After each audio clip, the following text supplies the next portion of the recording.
अरे सुन रे बाबू अभी बाचत बारे, हमारा बारे में नहीं कुछ जानता रे। सुन रे बाबू अभी बाचत बारे, हमारा बारे में नहीं कुछ जानता रे।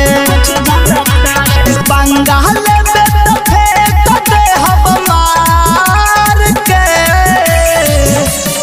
केहू से डरी न रही खुटा गाड़ के।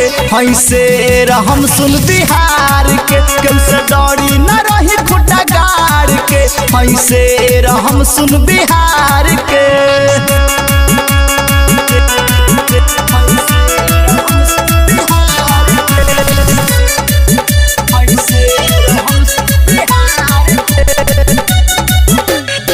दोस्त खातिर दोस्त रहीले, दुश्मन खातिर हथियार रे।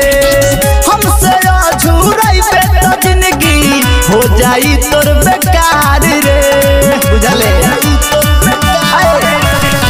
दोस्त खातिर दोस्त रहीले, दुश्मन खातिर हथियार रे। हमसे अझुराई पे तो जिंदगी हो जाई तोर बेकार रे। मांग लेते माफी यही में बभलाई, नाही तो जान बेटा तोर चल जाई। धोई दे हम नेबुआ जैसन गार के, केहू से डरी न रही खुटा गाड़ के। ऐसे रहम सुन बिहार के, केहू से डरी न रही खुटा गाड़ के। ऐसे रहम सुन बिहार के।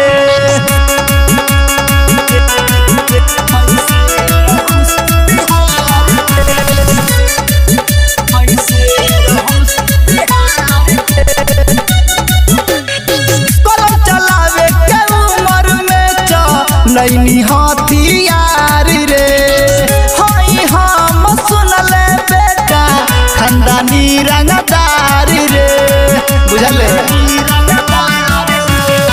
कलम चलावे के उमर में नैनी हथियार रे, हई हम सुनले बेटा खानदानी रंगदार रे। चमक लाल कहतावे बबुआ मुन्ना, बजाई दे हम तोहे जैसे बाजे झुना झुना।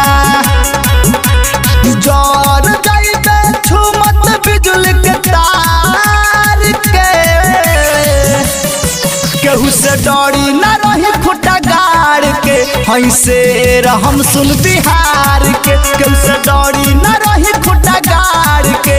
ऐसे रहम सुन बिहार के। साज फिल्म्स रिकॉर्डिंग स्टूडियो, लाला छपरा चौक।